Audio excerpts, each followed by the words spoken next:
my school photo, it's like 3 of us. Like my class pic, it's like 3 of us left. Since like 2009, I've lost like 50 people to murder. And I literally run here. I'm the baby of 19. My biological mother left us. My father and my stepmother raised us. It was like about 9. He was telling me, well, you know, Martha, not your biological mother. My biological mother was trying to get us. And she found out that I was getting money from my dad and this and other, and she can get some child support from him. So when I turned 10, she came and got me. She took me away from my father and my brothers, and she wouldn't let me see them. My brother was going to work, and he had a daughter on the way that she never met her dad because he died before she was actually born, and I just held a grudge. So towards God. By me being a little bit big for my age, they used to try to mess with me, and they want to play with me, and you know, they come in the bathroom while I'm taking a shower. I tell her about it.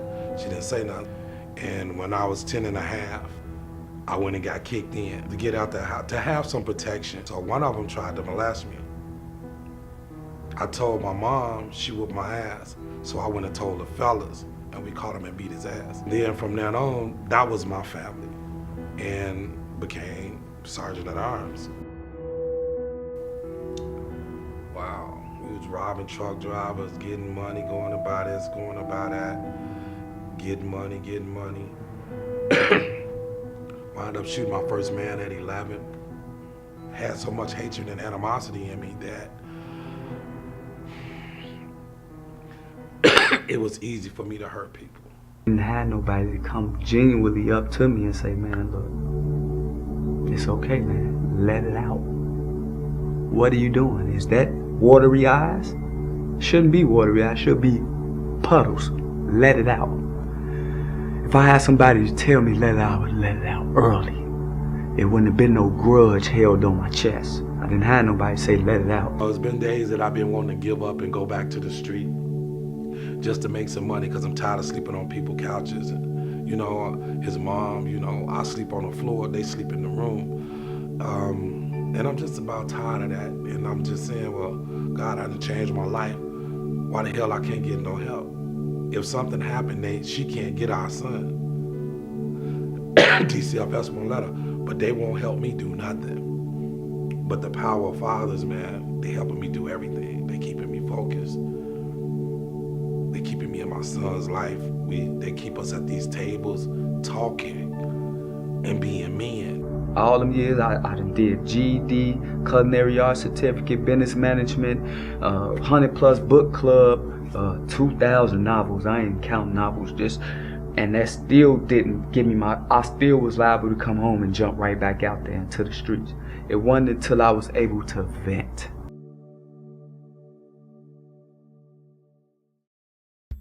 Probably for about the first 2-3 years of my oldest child life, I wasn't there. I could honestly say I wasn't there. I wasn't being a father. Being in this group, it made me realize that I was wrong, and you know, I was wrong for what I was doing. I'm like I say, I bottled it up. Like, it made me feel like I was wrong. You know, I was like, why would I neglect my own? You know, that's mine. Like, I beat myself up for so long for that. Then, man, these guys helped me figure it out. Like, you can't beat yourself up for that. You know, we all make bad choices, we make bad mistakes. You know, but it's how you grow from your mistakes. They're the reason I'm living. They're the reason I live in a new life. They're the reason I can have shoes for 2 years, you know, as opposed to I needed every pair of mics. My whole world is about my kids now. I won't even attempt to do anything stupid or foolish like I would have done when I was a teenager. I'm jump through hoops, I'm gonna behave, I ain't gonna do shit. I'm gonna go to school, give me a better job, and then we'll get an apartment. It's a second chance and hope to know that it's not too late to turn it around, or I could do this or that, and I have I have boys that's looking up to me, and I don't want them to go down the same path that I did when I was younger. I gotta live for him now, so I can't, it's not like I'm just out here, so I gotta focus on this child that I just brought into the world. I can't focus on just myself. And most of these people not out here thinking like that. It's just selfish. It's too much selfishness. I learned different ways of like connecting with my kids. You know, they taught me a lot. You gotta grill some of their friends once they get that age. What you into, little boy? What, you know what I mean? Like, you're not finna put my son in that. Listening to certain fathers on how they had experience in the same thing that I'm going through. You feel like you're providing, you're doing your things, but now you got this other department where you gotta be home more. So you're like, which one is it? Is it providing, being home, or there's this sweet spot in the middle? Patience is the biggest one. That's the biggest thing that I probably got to learn from this group, is having patience with my girl or just my kids in general. They talk to them a certain way. They don't holler at them. They don't cuss at them.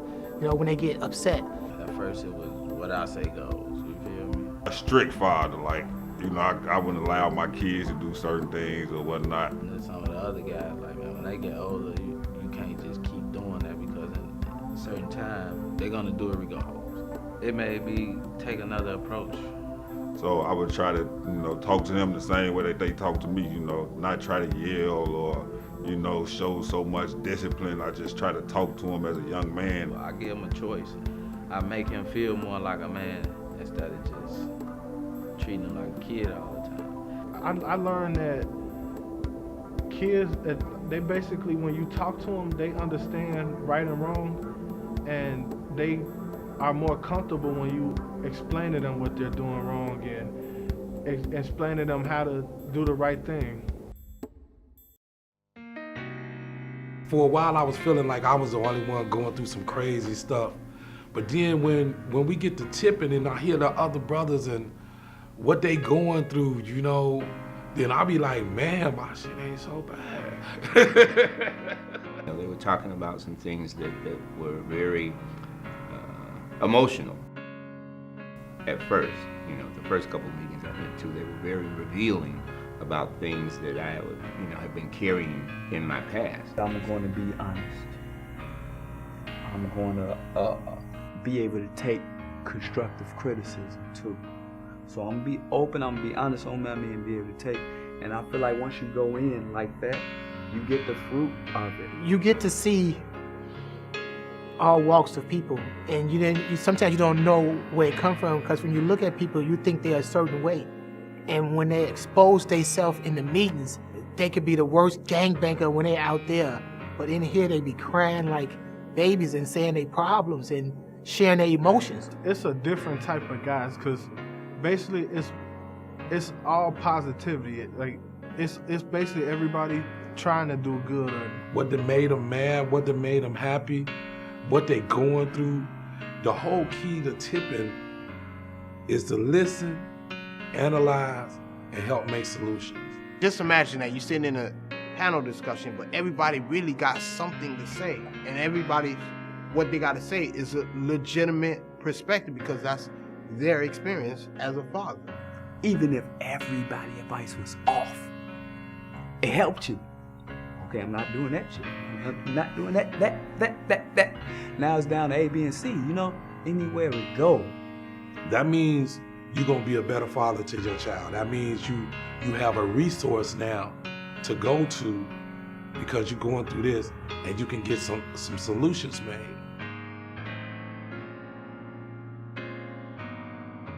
On the green and the red, write your barriers, and then you'll put them in a bucket and don't put your name on it, so at the end of the series, you can kind of see how your goals and barriers change. Goals, it is good to be written down and also verbally said in your head or out your mouth a lot. It's like law of attraction, basically. When I started, my barriers were basically finances and basically employment. I overcame some of them. Writing down stuff actually do helps. You know what I mean? Like, when I first started up, didn't have a job. You know what I mean? Doing as I got to going. Came up off a job. Didn't have a car at first. Came up off a car. You know what I mean? A better living situation. Because like I say, before the group, no job. I was hoping that the group would help me get a job, but it didn't help me get a job. It helped me prepare myself to get a job. You know, it didn't help me just get a job. It didn't just say, here go a job, go do this job. And now it helped me prepare myself to get out there in the workforce. You know, my dad was a real barrier, even though I tried to ignore it. When he passed away and any other time, I didn't hurt, I didn't feel anything because we was never that close.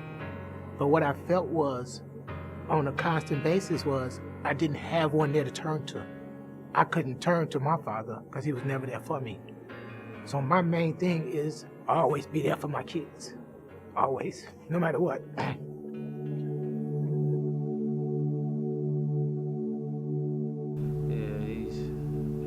He's growing nice, man. I give him certain responsibilities, you know what I mean? Certain times to be in the house, but it's a job. It's a nice job, especially when he's around me. My son, it feel good to help him with his homework, and he see me doing mine. I thought having a whole lot of money would help me be a better father, but seeing my son engage in looking out the window, or days he might say, Dad, I want to go on the red line. Dad, I want to go on the ride the pink line. Dad, I want to ride, you know, that excites me. They're my motivation. My son who has sickle cell, we just left the hospital with him yesterday. And just how he goes about it is just so awesome to me. He's a superhero, okay? And the villain slipped a serum into his DNA. This is his story. And so he's like a Deadpool, you know. It's his superhero blood fighting versus the sickle blood. And so how we views it is we can conquer this.